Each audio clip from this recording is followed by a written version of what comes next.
Hey y'all, I'm on the road for this one, which is apropos for the movie I'm going to talk about.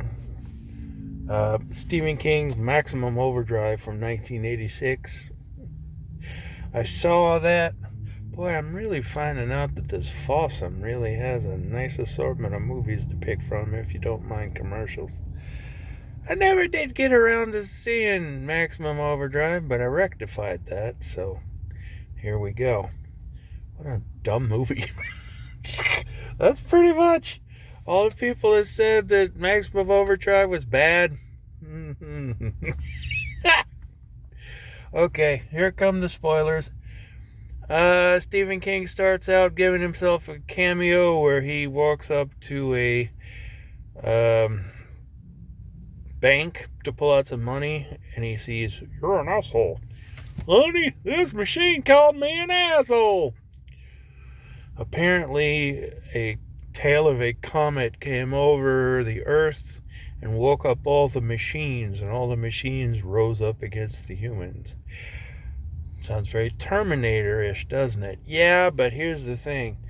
For a machine uprising, it happens very slowly. It's mostly trucks. The iconic truck with the Green Goblin's face on it from Spider-Man. Yeah, that's in there. Um, that's like, I guess they gave it a face to quantify it as some kind of a monster. But Emilio Estevez and company are at this truck stop, and that's where most of the action takes place, other than a softball field for a kid whose softball team gets killed by flying sodas. Yes, you heard me. A machine rises up and spits out a bunch of sodas, and one kid makes it. To his credit, he does try to save his coach, whose head has been bashed in by a Coke. But mostly the activity goes on in this diner. They make it a point to say that Emilio Estevez is on probation and working for a skeezy guy who owns the diner, played by the late Pat Hingle. You might know him as the commissioner in Michael Keaton's Batman. But yeah, we got characters. We got the pretty girl that comes in riding in with a skeezy Bible salesman who picked her up by the side of the road. Of course, she sleeps with Emilio Estevez because, okay, it's young Emilio Estevez. There's no real reason for this. It just happens. But in the meantime, the only other real machine that kind of pipes up is a cutter. Cut your turkey with it. Kind of cuts up this woman's arm, and all she does is put a band-aid on it and go on with the rest of the movie. But it's like, okay, they jack with radios, they jack with this, they jack with that, and the radio kind of acts up a little bit. But you would think that for a machine uprising, there would be a lot more going on than just the trucks, and you would see a lot more people than you do here, because it's one isolated diner, one softball field with people running off of it, and the rest of the earth, meh. That's what got me. There's no military, there's no law enforcement, there's just trucks. And not all trucks. They just, at one point, they look at it and go, "That truck was supposed to go back to the depot." I don't know. The trucks come alive at one point and circle the diner like a bunch of cowboys in a picture. It's like, okay, the diner's obviously isolated from the rest of town, albeit possibly the rest of the world. So even if they run off, where are they going to go? I don't know. All I can say is that the acting, okay.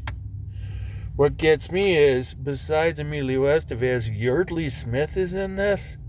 You say, who's Yeardley Smith? Lisa Simpson. The voice of Lisa Simpson. And she's obnoxious as hell in this movie. She just got married to some dude named Curtis. They're driving down the street in the car, just married on it. They get attacked by a truck, of course. They end up at the diner and everything. She said, Curtis! Curtis! And you look at her, shut up, bitch! No, that's me. Shut up, bitch! Gets on your nerves after a while, man. They're trying to get him at one point. They're going to escape through a sewer underneath the diner. She's like, Curtis, I don't want to go. Shut up, bitch. I don't know, y'all. And here's another thing. Pat Hingle, for some weird-ass reason, has military hardware that he's been stockpiling underneath the diner. Why? Because the movie needs it to happen. Then at one point he comes out of there with a Laws rocket, like... At one point, the waitress, she don't give a crap no more. She just takes the Laws rocket after they've been firing it. You don't see him put a new rocket in there. She just goes, whoop, and then gets blown to bits. She gets shot. And the machines and all their witfulness decide, okay, we're going to have a bulldozer drive all the way down here and threaten to bulldoze the diner unless everybody comes out and fills the trucks full of gas. And then it's accompanied by a little flat truck thing with one machine gun on it. And apparently the one machine gun can fire itself and does its share of damage. It shoots a bunch of people in the diner, man, but God forbid there's like 20 people in the diner and one machine gun. Nobody just says, maybe we can dogpile it. Nope. I could keep going on and on about this movie, but I mean, there are people that say that this movie blows. There are people that say that it's so bad it's good. I'm somewhere in the middle of it, because you hear me cackling just retelling it, and it's like, it's not the worst movie I've ever seen in my life. It's not the best movie I've ever seen in my life. And somewhere Stephen King must agree with this, because it's the one single time he ever tried to direct something, and that was one and done. But he tries to justify it by apparently the fact that he was highly addicted to cocaine and on a ton of alcohol when he made this movie. He's like, I'm sorry. I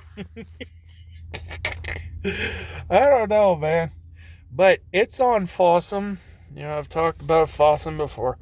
Fossum is an app, and I wish I was getting paid for talking about Fossum, but I'm not. But I will tell you, Fossum's got a buttload of movies on there that you can watch. You just have to watch commercials in them. It's not the worst thing in the world, and you don't have to pay anything to do it. So, I got it for free, so I'm really not complaining all that hard. I just think this movie's so silly. It's like, at one point in time, you got a line of 18-wheelers going God knows how long. Apparently this is the only place on the planet there is to get gas. And there's no people except for the mooks that are running around in the diner. Like, we could just leave. I don't know. But the Green Goblin truck does look pretty cool. On a side note, I'll say this and then I'll bug off. On a side note, I was at a convention one time and somebody had apparently gotten a hold of that big head, the Green Goblin head, from the truck and was restoring it. And they took shavings, they said, from the Green Goblin head, from shaving it down to try to restore it, was selling tiny bottles about this big of green shavings, they said, came from that head. So, there's opportunists out there all over the place, I suppose, folks. Just a weird topper to a discussion about a really weird movie. I thank you very much for looking at this. If you haven't subbed, please do. See you on the next one.